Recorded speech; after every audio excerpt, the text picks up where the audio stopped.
does it come down then a lot to planning? I mean, is that the unsexy answer, essentially? If you want to have good VFX on a budget, plan it to hell and back. Yeah, I think planning is absolutely essential, but with all aspects of filmmaking, it's not just visual effects, but any large sequence needs to be planned out really, really well. But one of the things that I was going to say that I think has changed for me over the last few years is you always thought that your visual effects supervisor and your visual effects house was sort of coming in as sort of a supplement to the overall crew.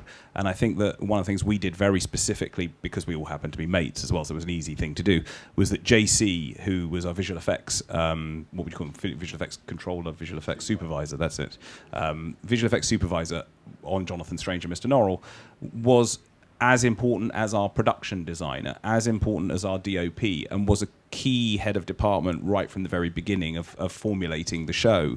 And that's an enormous part to have. You know, it's a great resource to have, and it really shows in the quality of what we've done. I mean, there's a particular sequence in episode 2 where the sand horses you may have seen. Now, I would credit a large amount of that down to JC, because he just had this idea of this sort of like tidal wave of sand, and because I was always a bit worried about what that was going to end up looking like, because I'd had quite a lot of concepts done up front, and Toby and I have been talking about it, and it could have looked really pants, and it has this majesty about it, and it's so fantastic. And that's by having those people integrated right from the very beginning, and then starting to plan your shots and your sequences.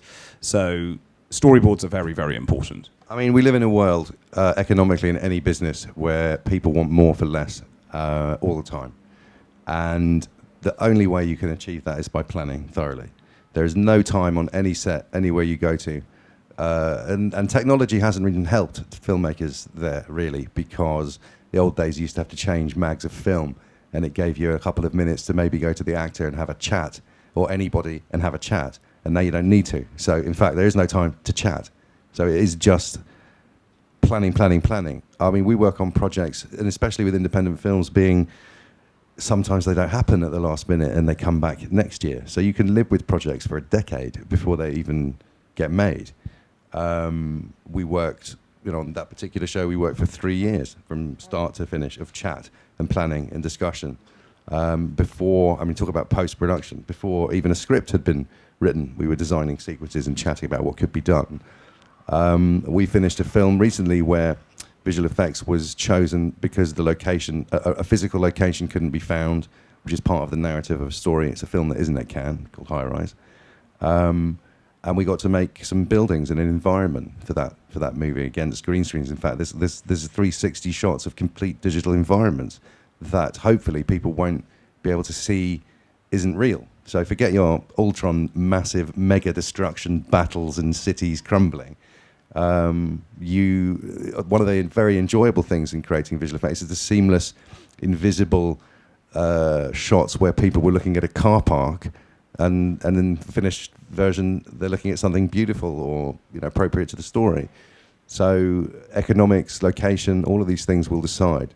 And getting everybody involved early is key to success financially and creatively. I would say that there's the luxury of the ability to change the visual effects you've commissioned is only really available to much larger films. On smaller independent films, you have a budget and you have to stick to it. So the visual effects you've commissioned is what you get. And going over that, you're going to have to find that money from somewhere to commission that. Most of the large films I've worked on, it is not uncommon to start something that has not been signed off on because they want to see what you can do and then they're going to change it. We had whole environments. I know an environment, I'm hopefully not going to get in trouble, but an environment in Guardians of the Galaxy where we'd made a prison that was a digital prison environment, and it was 9 levels high. And we did the work and we finished. And then a couple of months down the line, we were told, no, this is 30 levels.